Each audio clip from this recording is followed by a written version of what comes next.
Hello guys, welcome back to the channel.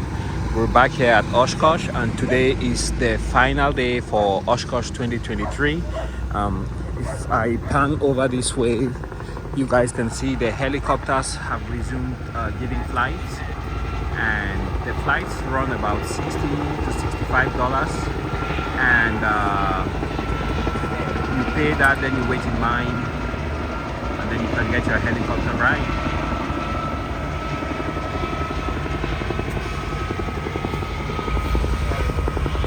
Also, the buses are gonna be running until 5 o'clock today. So let's head into the show. Lots of things have been discounted, like water. You can now get water at $2 a bottle compared to $4 during the first few days of the show.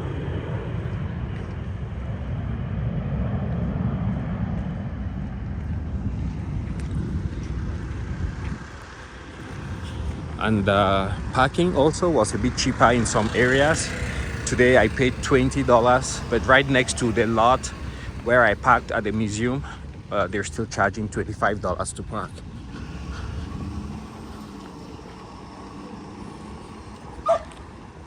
And I'm really surprised there's a lot more people early today here than I thought there would be. Those are the scooters. Really helpful if you rent those, because this place is vast.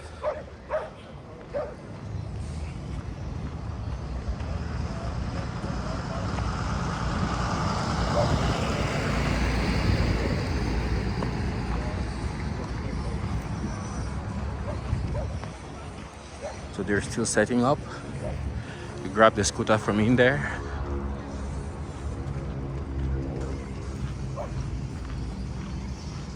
And you can register online for the scooter. Looks like the scooters are $75 and the wheelchairs are $45.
Excuse me. Thank you.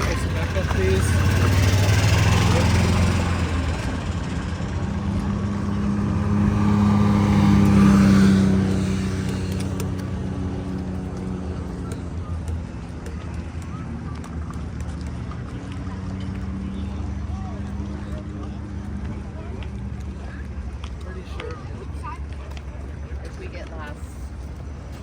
These are for the Bell 47 flights. They run about $65 per person.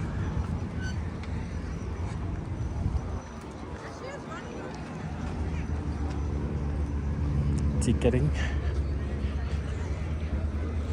And here we go through security.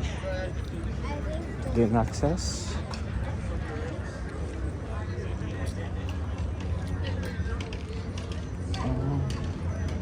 Guess we'll start right here.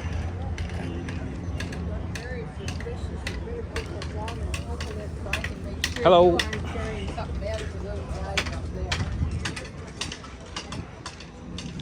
Here we have Pilatus.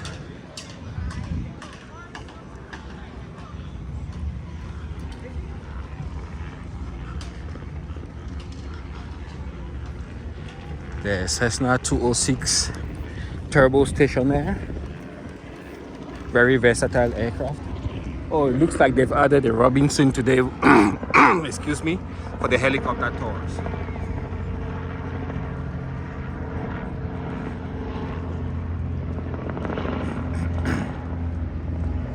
Excuse me. Yeah, before it was the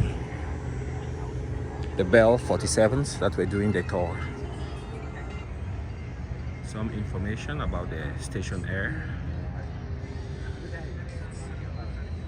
703 nautical miles range. It can carry 6. Powered by a TIO 540 Lycoming engine.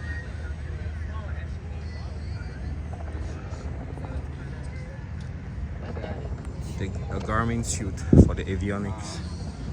Let's see if we can look through this way. Hello. Hey, good. Yeah, it smells like a brand new car, guys.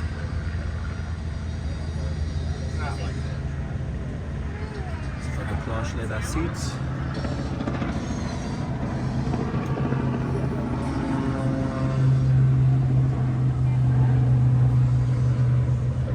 Awesome. Hey, quick question. Yeah. What's the lead time for a brand new 206? Do you have to wait like 6 months, a year, or you have someone hand? About a year and a half. How's the demand? Is it strong? Yeah. Oh. Given the year and a half out, yeah. Okay, cool. All right, thanks, sir. Yeah, no problem. And here we have an experimental. Let's find out what the story is about this aircraft. The venerable Skyhawk.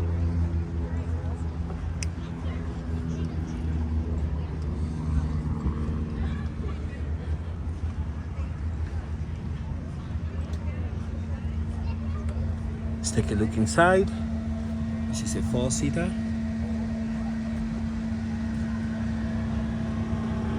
This is totally brand new, as you guys can see. Everything is brand new.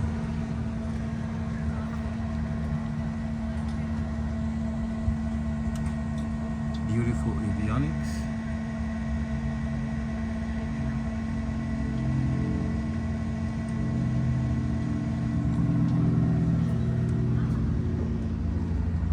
Hello.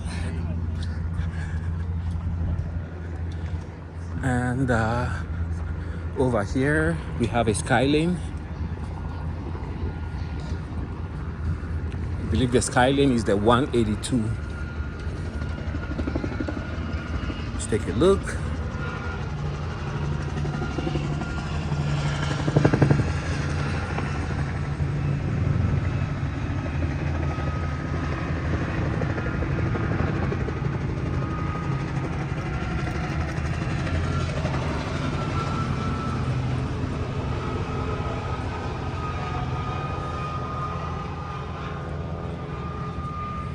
Beautiful leather interior.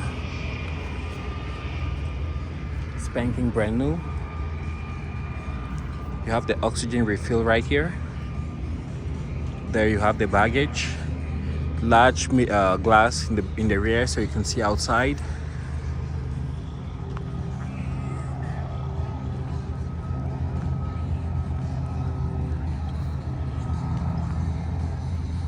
Got some golf carts.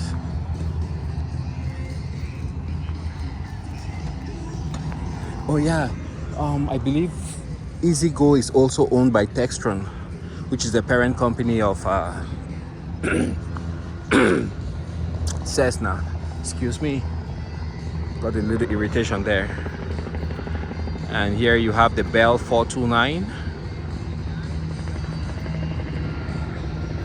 It's a huge and very beautiful bird.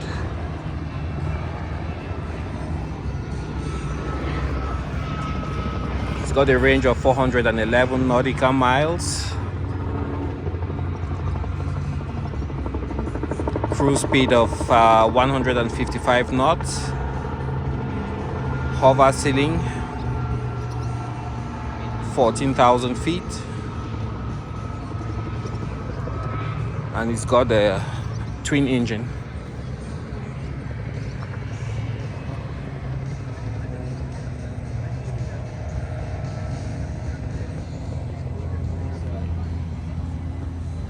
And of course you have the cable cutter in front in case you run into wires.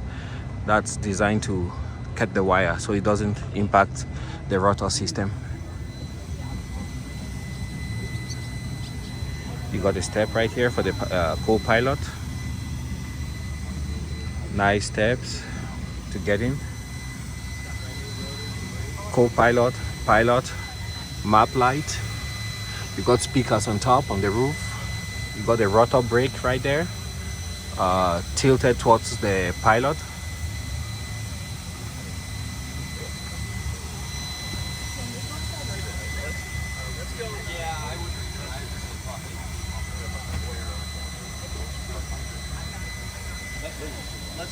Got a really beautiful interior.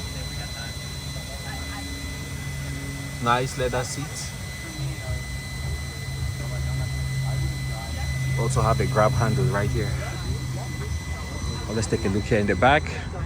This has a club seating arrangement configured for 3 behind here and 2 back here. And coming further back, well, you have a step right here, fuel, and I guess that's probably the oil, but it says temperature.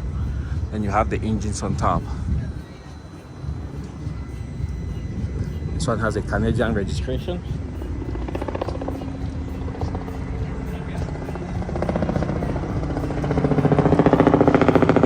Four-bladed tail rotor.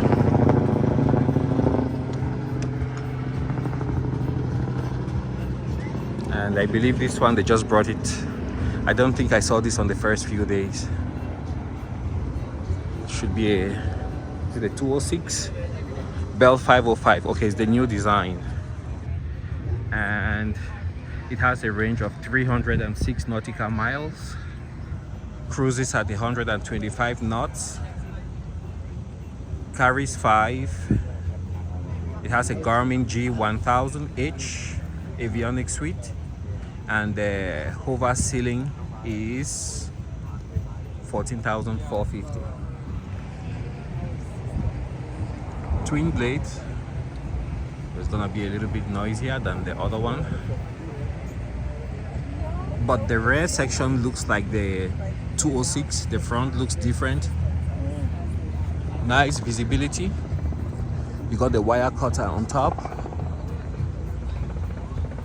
and this seats 5.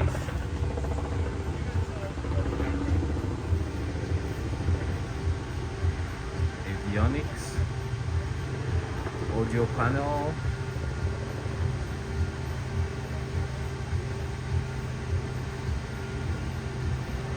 And it looks like it's FADEC. If you look right there where you can start the engine. So this seems like it's FADEC, which makes it really easy not to mess up the start procedure. There you have the rotor brake. You have some vents. And here in the back you have the 3 seats. You got the floor, easy to clean. Nice steps to get in. And of course you have the seat that will absorb energy in case you come down hard. I believe this might be a single engine.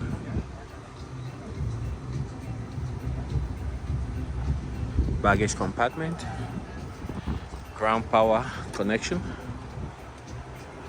And there you can see the single engine.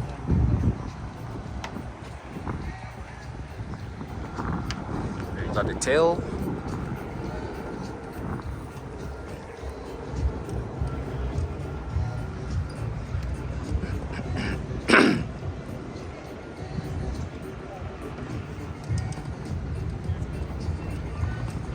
This is interesting. They have a mechanism there, some kind of device that's held away from the rotation of the body. Maybe that measures forces here in the back, probably. I'm not sure. If anybody knows what that does, please let us know. Device right there.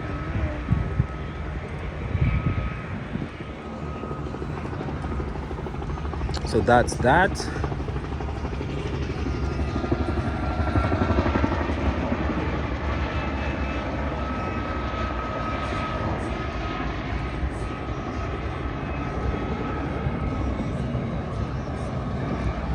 Okay, let's continue looking at some more products from Textron. Here's where you bond it at the ground point.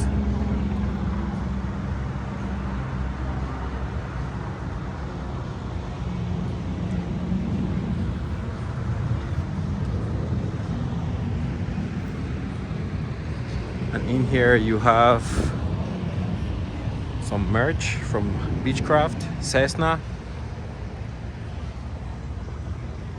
Okay, let's take a look at the Baron.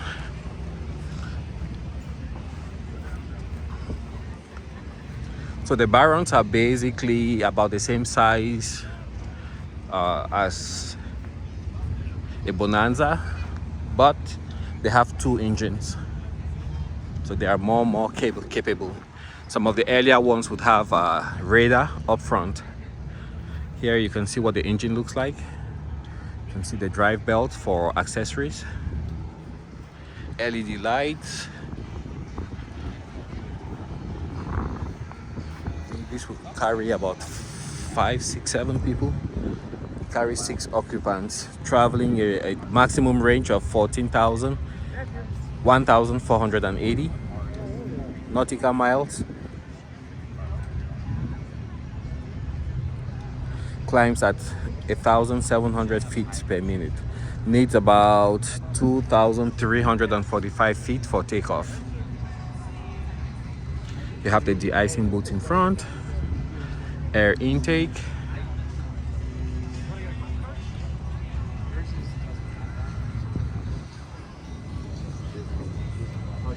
Let's take a closer look. You got the flaps and then the aileron. No step, but where you have the anti-slip sand thing, you can actually step on there to get inside.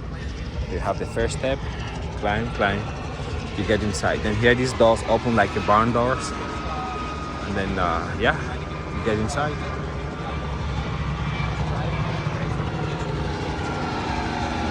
And behind here you have club seating.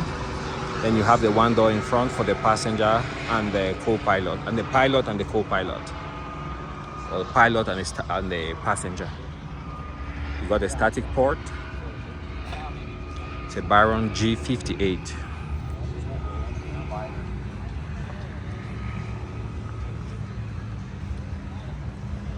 You got the elevator, which runs the whole length. That's the elevator. And then here you have the trim tab, which you can adjust to make the nose move up or down. And of course, back here you have the rudder, which moves the nose, makes the nose to yaw. That's move left or right. Here we have a King Air 360. In the past they had a 350, so I think this is the latest and greatest in the King Air lineup. De-icing boots. These engines look huge. You can see the length, they pushed all the way forward.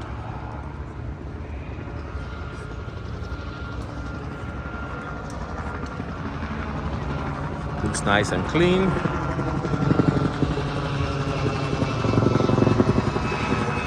These are very tough aircraft. They're known to land on unimproved strips. But this one, I don't know if it can do that. It's got tiny tires. Tires look tiny. Usually in front here you would have the radar, LED light up front, and when towing you have to keep an eye out, because there you can see the tow limits.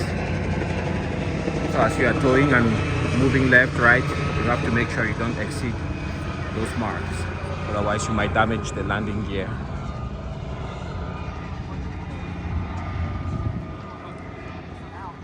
And you guys can see how the blades get feathered. So when they want to start the engine, I think they might start in this configuration, and then they'll change the pitch, and you hear the sound will change, and then the aircraft starts pulling. You also have the icing boots on here. This one seems to be electric. You have on the blades, on the propellers, you would normally have either the electric or the liquid one, which squirts out the liquid from there and then it gets on the blade. But for the wings, the fixed flying surfaces, they would have those boots that they would inflate pneumatically, and then that would break up the ice. On certain aircraft, I think like the Cirrus aircraft, they actually have a system where you have a fine mesh on the leading edge, and that would wick out the icing fluid. And here we have another, this is a Bonanza from Beechcraft.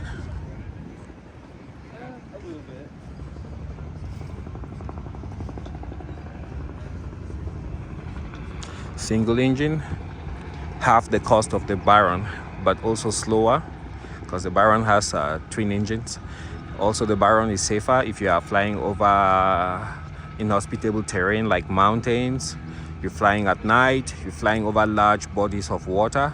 The Baron gives you that extra level of safety where you can continue onward with a single engine, maybe without great performance, but with single engine like a Bonanza, then you're limited, but your annual maintenance cost is going to be way down, very low on this. LED lights, and also you have the marking for the tow. When you're towing, you try not to exceed those red marks.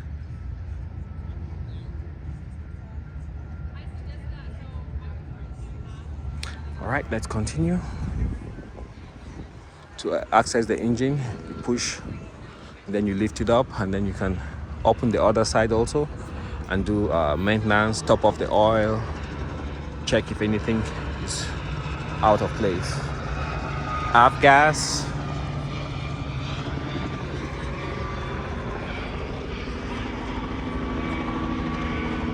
It's a beautiful color.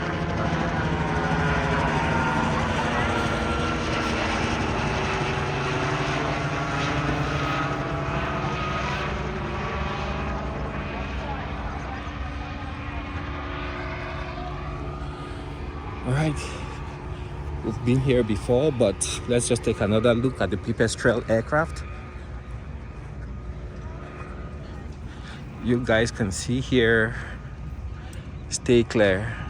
I think that's where the ballistic chute is housed, and in case you activate the system, it shoots out because it has a rocket that will shoot out and clear the aircraft before fully deploys. Just appreciate the smoothness of that wing, not a single rivet. So what that does is this aircraft can fly very fast with very little power required. Also, you can see the length of the wing. So for this size, it generates quite a bit of lift. So the performance is really impressive. Only downside, as you guys can see, it's mostly a trainer, so it doesn't have room for like cargo and other stuff. Otherwise, it's a very great aircraft for flight training. Maximum endurance 3 hours with 30 minutes reserve. Range 324 nautical miles. Powered by Rotax 912. And it cruises at 104 knots. 80, and it does all of that at 80 horsepower.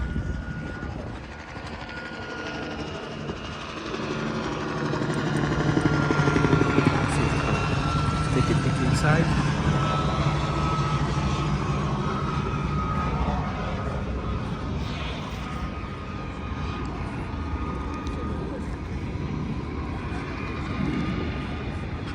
And here we have the electric aircraft, which is basically the same as that one,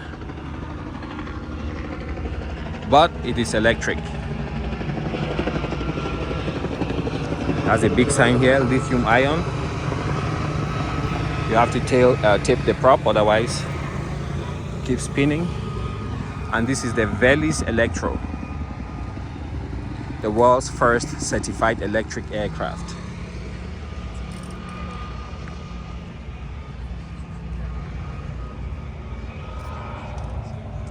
see what it looks like inside.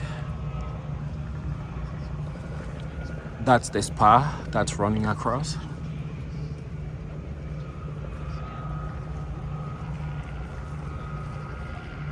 That's for the flaps.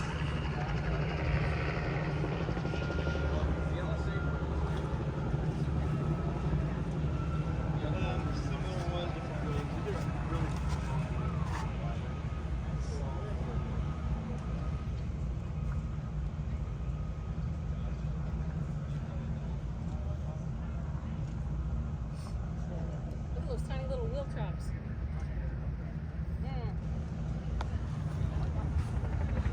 Here you can see some performance numbers.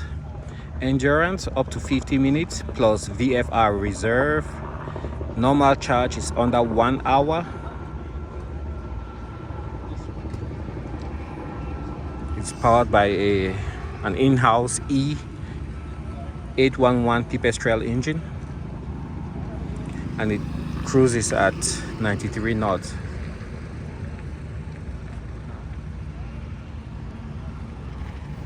And here you have the pipistrelle signals max, and the difference, as you guys can see, is the wing span. It goes much wider.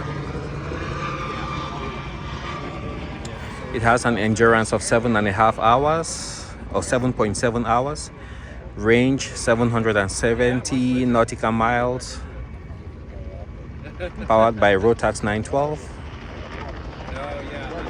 And it cruises at 100 knots.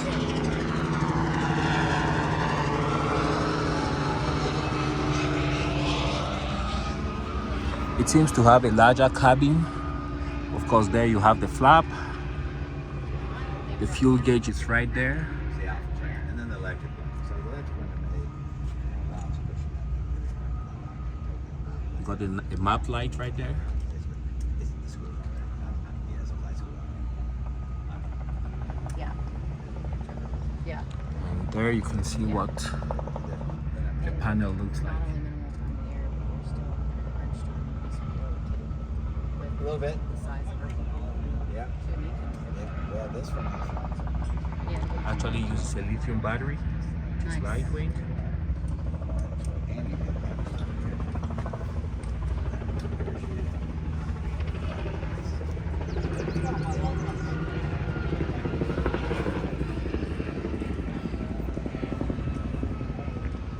And this one also has a ballistic recovery chute. And here we have the Pantera. This was a plane that lots of people were waiting for. It was really hyped. It's supposed to take on the DA-40 from Diamond, face to face, and also the Cirrus. Oh, it's already sold. Please be careful. You guys see that? Initially, the price was going to be really interesting. I don't know how much they settled on finally for the price, but it's a really pretty aircraft. Supposed to be quite fast and efficient.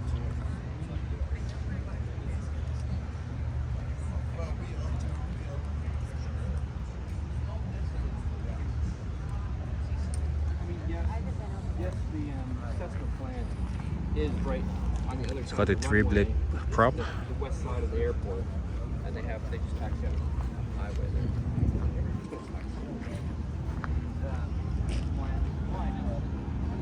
Takes off gas.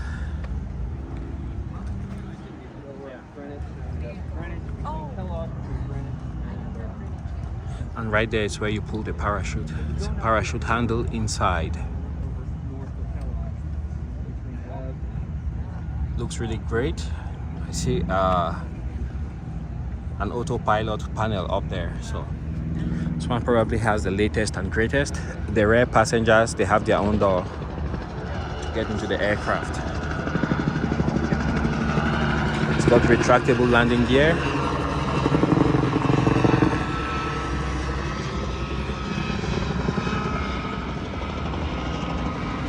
And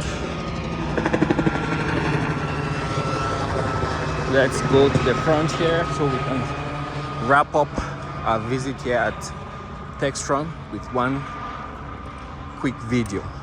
That looks like the Denali back there, which is the latest aircraft from Cessna.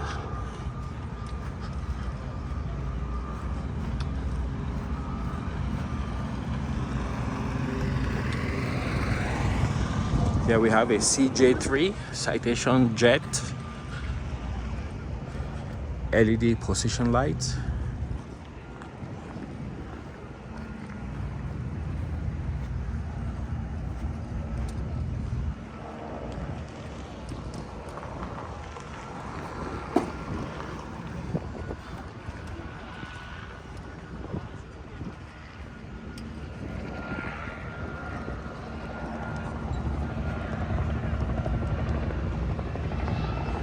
Got twin pitot tubes, and you actually have some storage space up front here.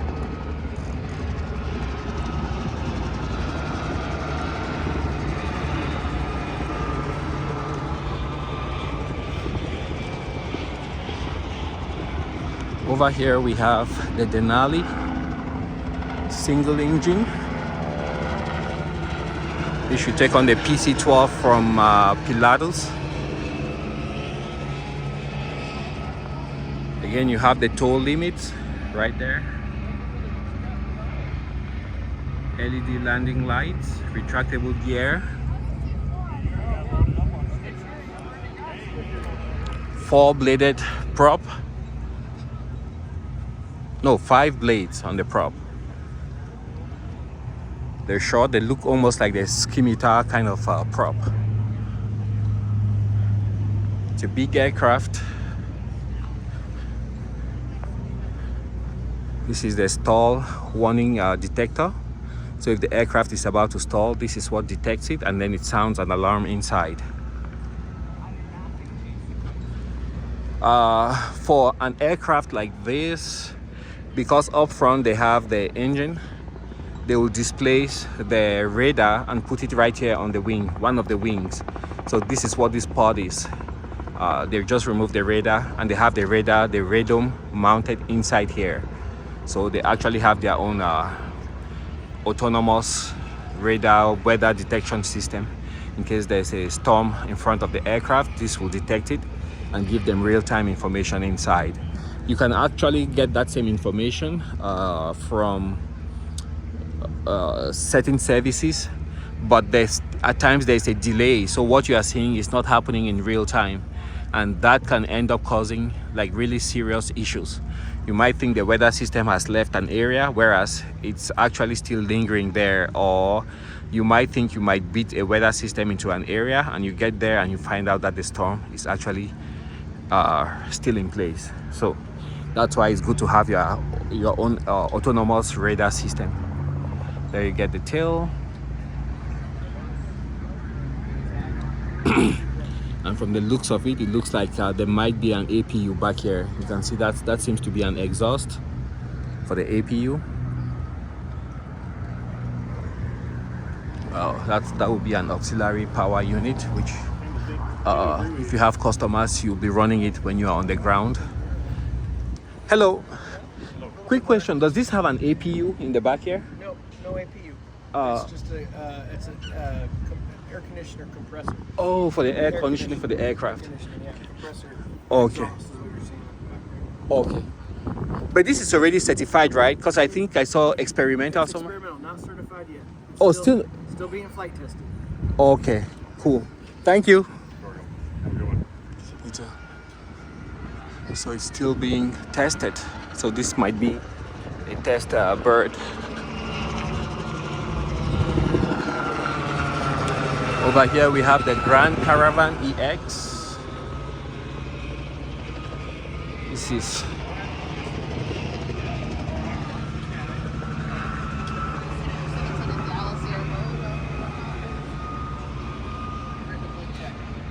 a great regional aircraft. If you have a small company with an aviation department, this would be a great aircraft for such companies.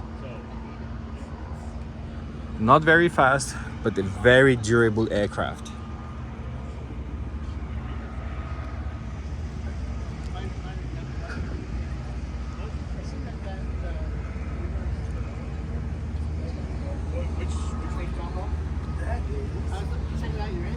ease of operation. It's got the fixed landing gear, so this doesn't move at all. It stays put.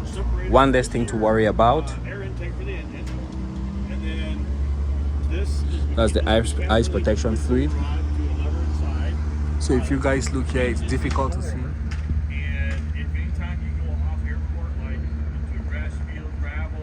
But right there, you have the TKS. In case there's ice forming, they would pump the TKS through this leading edge, and it will bleed out, and the ice will blow away. This vein opens. Anything heavier than air can't make the turn and go into the engine, and it is flung and exits out the side of the cowling. That way you don't ingest particles and tear up your engine. Huh. I would have never thought of it. That's what it looks like. You have a forward compartment. On most of your turbine engines, This can carry a lot. they have some sort of It can also be delivered without this cargo pod underneath. So, and at that time you have just the fuselage all the way to the back. But it's a workhorse.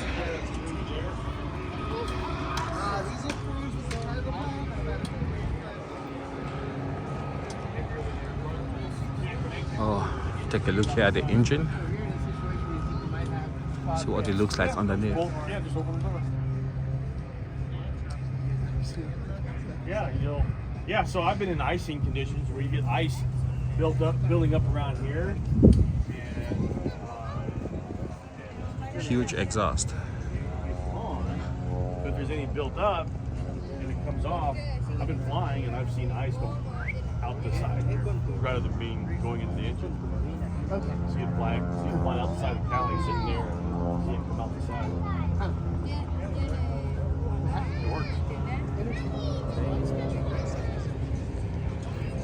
Alright guys, we'll make our first cut right here. Thanks for joining me today.